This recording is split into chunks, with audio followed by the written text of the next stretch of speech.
நகைக்கடன் வழங்குவதில் ஏற்பட்ட சிக்கல். அதிரடி அறிவிப்புக்கு காரணம் என்ன தெரியுமா? சமீபத்தில் நகைக்கடன் வாங்குவதற்கு புதிய விதிகளை அறிவித்தது பாரதிய ரிசர்வ் வங்கி. புதிய விதிப்படி நகைக்கடன் வாங்கியவர்கள் குறித்த காலத்தில் கடனை முழுவதும் திருப்பி அடைத்த பிறகுதான் மீண்டும் கடன் பெற முடியும். நகைகள் சொந்த நகைகளாகவே இருக்க வேண்டும், இரவல் நகைகளாக இருக்கக்கூடாது. நகையின் மதிப்பிற்கு 75% மட்டுமே கடன் தொகை வழங்கப்படும். 22 கேரட் தங்கத்திற்கு மட்டுமே கடன் வழங்கப்படும். ஒருவர் தன் வாழ்நாளில் 5 முறை மட்டுமே நகைக்கடன் வாங்க முடியும். இதில் முதல் விதிக்கு பொதுமக்களிடம் இருந்து கடும் கண்டனம் எழுந்துள்ளது. தற்போது ஆண்டுதோறும் நகைக்கடன் மீதுள்ள வட்டியை மட்டுமே கட்டினால் போதும், கடனை புதுப்பித்துக் கொள்ளலாம் அல்லது அதற்கு மேலும் கடன் வாங்கிக் கொள்ளலாம். புதிய விதிப்படி மொத்த கடனையும் வட்டியுடன் சேர்த்து அடைக்க வேண்டும் என்றால் இவ்வளவு பணம் நகைக்கடன் வாங்குபவர்களிடம் இருக்காது. இந்த கடனை அடைப்பதற்காக அவர்கள் வேறு யாரிடமிருந்தாவது குறுகிய காலத்திற்கு கடன் வாங்க வேண்டியிருக்கும். புதிய விதிகள் ஏன்? சமீபத்தில் நகைக்கடன்கள் அதிகளவில் வாராக்கடன்களாக மாறியதுதான் காரணம். வட்டியும் தவணையும் கட்டப்படாத கடன்கள் வாராக்கடன்கள் என்று வகைப்படுத்தப்படுகின்றன.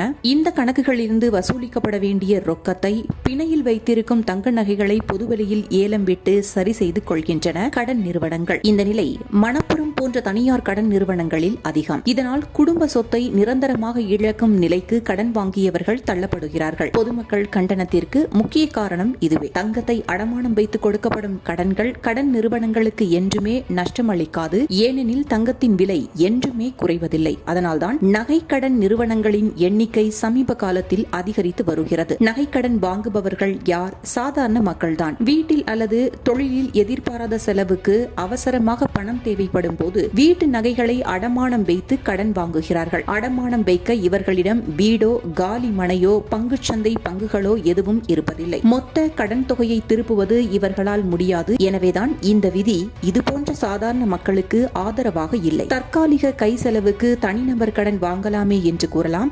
ஆனால் தனிநபர் கடன் சமுதாயத்தில் அனைவருக்கும் கிடைப்பதில்லை. வங்கி கணக்கு மூலம் சம்பளம் பெறுபவர்களுக்கு, சொந்த தொழில் செய்து நம்பகத்தன்மை பெற்றவர்களுக்கும் மட்டுமே கிடைக்கிறது. கடன் நிறுவனங்களையும் குறை கூற முடியாது. ஒரு கடன் வாரா கடனாக மாறிய பிறகு அதன் மீது விதிக்கப்படும் வட்டியை லாப நஷ்ட கணக்கில் லாபமாக சேர்த்துக் கொள்ள முடியாது என்பது ரிசர்வ் வங்கியின் விதி. இது கடன் வழங்கிய நிறுவனத்தின் லாப நஷ்ட கணக்குகளை பாதிக்கும். எனவேதான் மொத்த கடன் இருப்பில் வாராக்கடன்களின் விகிதத்தை கட்டுப்பாட்டில் வைத்திருக்க வேண்டிய அவசியம் கடன் நிறுவனங்களுக்கு ஏற்படுகிறது. இது தனியார் நிறுவனங்கள், பொதுத்துறை நிறுவனங்கள் என்ற அனைத்து கடன் நிறுவனங்களுக்கும் உள்ள பொது விதிதான். அதேபோல அனைத்து வகை கடன்களுக்கும் உள்ள பொது விதிதான். நகைக்கடன்களுக்கு இதிலிருந்து விலக்களிக்க முடியாது. கடன் வாங்குபவர்களுக்கும் பொறுப்புணர்வு இருக்க வேண்டும். மாத வருமானத்திலிருந்து வட்டியையும் மாதாந்திர தவணையையும் கட்ட முடியும் என்ற நம்பிக்கை இருந்தால் ஒழிய கடன் வாங்கவே கூடாது. ஆனால் கவலைக்குரிய விஷயம் என்னவென்றால், பெரும்பாலும் பொதுமக்களுக்கு இது பற்றிய கவலையே இருப்பதில்லை. அவசரமாக பணம் தேவைப்படும் நேரத்தில் இதை பற்றி அவர்கள் சிந்திப்பதே இல்லை.